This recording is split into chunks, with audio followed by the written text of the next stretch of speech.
Hey, it's Chris Bowling. Perspire. What How up, are you, CB? CB? I'm good. How about you? Doing well. I know we've talked a lot about finding benefit cost controls, benefit techniques for members based on where they live. We discussed that a few weeks ago. We've been asked by quite a few employers, can you help us understand what new benefits we should offer to our workforce? And we can share things, questions about pet insurance or disability or, taking care of paternity leave. But really, we've got employers with five generations of in the workforce, and they all have different expectations of what's important to them. I think we wanted to talk through a few of those things as employers start to evaluate what do we add next, understanding who's looking for what type of benefit is important.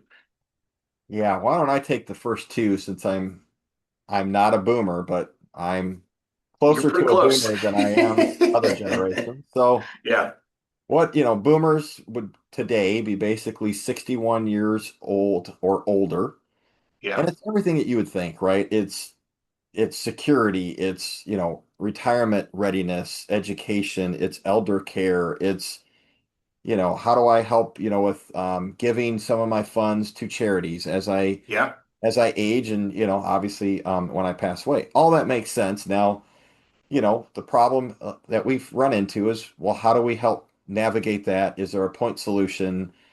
Do we build it into the plan that, that we allow yeah, certain things? Like you and I are all about, hey, if somebody that's Medicare age wants to go on Medicare, allow their, spouse to stay on that plan if they're not yeah. 65, just to once again, make that It's all about the transition. transition. Yeah. Yeah. Now I'm Gen X. We all know we are the baddest out there next to boomers, because boomers are a lot more tougher than us. We're all about health right now. It's crazy, Yeah. man. When you look at the biohacking industry, it's Gen X is driving the majority of that spending. Yes.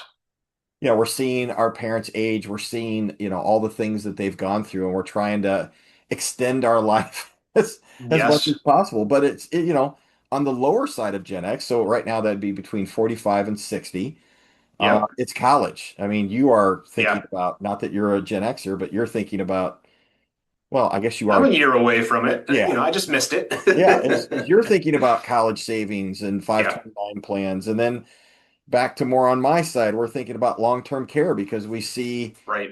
our parents going into long-term care and literally all of their assets just basically disappear because it's and Yeah.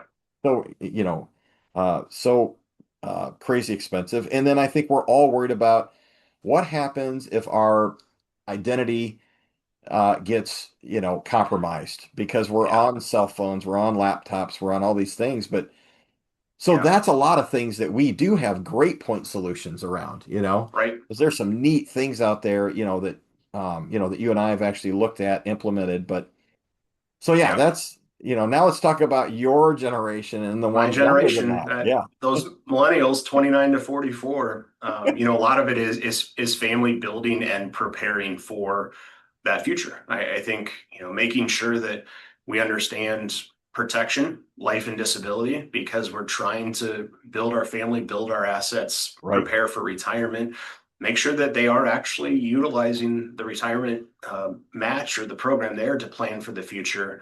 But a lot of it's coming back to how do we take care of fertility benefits if needed, right, take care of childcare. That's a huge thing right now is what's the access to childcare if I'm going to come into the job? We've had a few employers investigate on-site daycare and childcare because there wasn't an option for those working families to take care of kids. right, But we're starting to get into that journey as well of really what should our healthcare look like at that millennial age. You start getting into a lot of the wellness and preventative things so right, that hopefully we don't see what our parents and grandparents have gone through from a right. health and spend situation because they got something serious.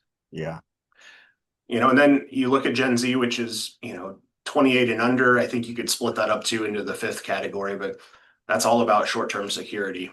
I need the most pay I can to help take care of my student loans. I need to learn how to save because this is my first entry into the workforce.